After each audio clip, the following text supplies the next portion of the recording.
Welcome to another episode of BayView Views, folks. I'm Mark Dutram.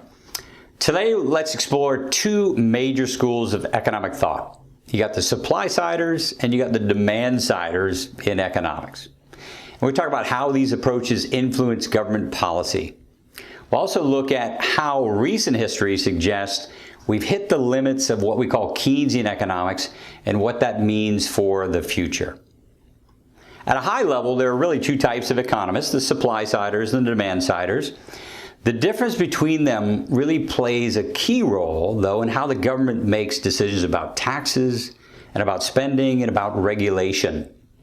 Supply-side economists believe that wealth and prosperity come from entrepreneurship and innovation in production. In other words, the supply of goods and services. And to encourage this, they advocate lower taxes, higher savings and investment, and minimal regulations. In other words, get out of the way and let the private sector work. They argue that when businesses really thrive, jobs are created, incomes rise, and everyone benefits. On the other hand, demand-side economists, led by thinkers like John Maynard Keynes, believe that economic growth comes from consumer demand.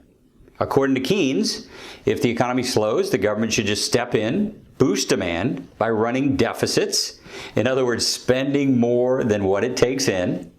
And the idea is that government spending puts money into the hands of consumers who will spend it, fueling more economic activity.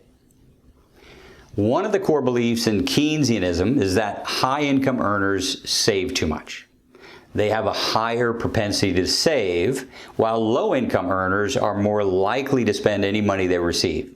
And this is very true. We know this, and it can be validated over time.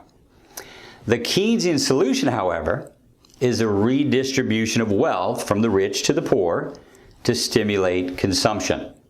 Remember, the government cannot give you something that it does not first take from someone else.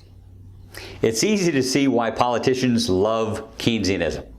Kind of justifies spending taxpayer dollars and money directly on the public, which can feel like an easy fix for slow economic growth. And at least in the short term, deficits don't seem really too big of a deal, and especially when unemployment is high and growth is weak.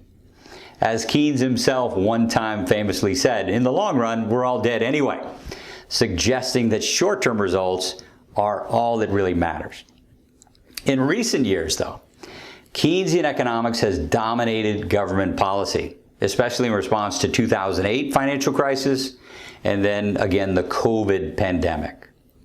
Both crises saw massive government stimulus programs, essentially Keynesian on steroids. And Republicans and Democrats both have been guilty of this and have rallied behind this approach. And Richard Nixon even once admitted that, hey, we're all Keynesians now. While this short-term stimulus may have helped avoid deeper recessions, it's also created long-term problems. Economists like Friedman and Hayek and Mises warned that excessive government intervention would lead to stagflation, and history has proven them right. We saw this dynamic play out in the 70s, and it seems we're now facing a similar situation today. And the fiscal well, guys, is running dry. We have likely reached peak Keynesianism again. The U.S. ran budget deficits above 6% of GDP for the past 2 years. Levels not seen outside of wartime until the 2008 recession. So let me put that in perspective. We didn't run deficits this large during even the Korean War, the Vietnam War, or the Cold War. And now we've done it without a war and with unemployment averaging just 3.8%. These deficits were made possible largely by the Federal Reserve. And I just shot a video on this talking about how they've changed their policy. And essentially what they've done is monetize the debt. That is, they bought government bonds and they've kept interest rates artificially low. Well, this has been masked the true cost of the deficits. But as we've seen inflation surge and now interest rates have risen sharply, Again, the result is interest payments now on the national debt have doubled. They've gone from 1.5% of GDP in 2021 to roughly 3% this year. This creates a big problem, right? If the economy runs into trouble, the government can no longer rely on this Keynesian playbook. Deficits are already too high. Interest payments are now eating up a growing share of the budget. At the same time, personal savings rates are very low. I mean, just 4.6% as of September of this year, compared to 7.3% in 2019 and 12% in the 60s. This means that taking money from higher earners and giving it to lower earners is really unlikely to spark much new spending. So the fiscal tools that Keynesians rely on, deficit spending and wealth redistribution, are running out of room to work effectively. And guys, really the signs are everywhere, right? The government is under pressure to increase funding for the border security, for FEMA, and even Secret Service, right? The system is stretched thin, and there's little appetite for more deficit spending. And I think we saw that in the recent election. Policymakers are realizing that the Keynesian era might be nearing its end, thank God, just as it did back in the 1970s. So the U.S. economy, it needs a course correction.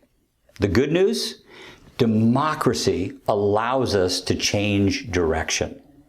The current red wave that just took place can right the ship, but the Republicans will have no excuse for not fixing the issues that have been hurting our country financially. And we all know it.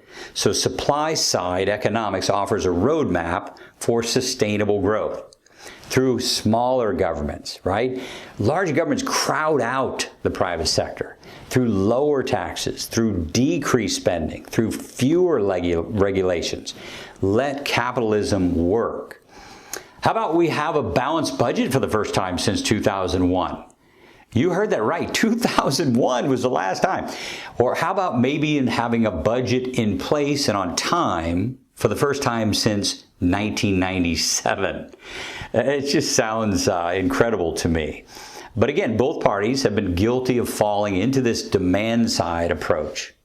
So conservatives, calling all conservatives, we have a chance to shift away from Keynesian policies, which could offer, they could usher in another period of innovation and prosperity. It won't be easy. Again, some of the things are contractionary, but it's a shift worth making for ourselves, for our children, for our grandchildren.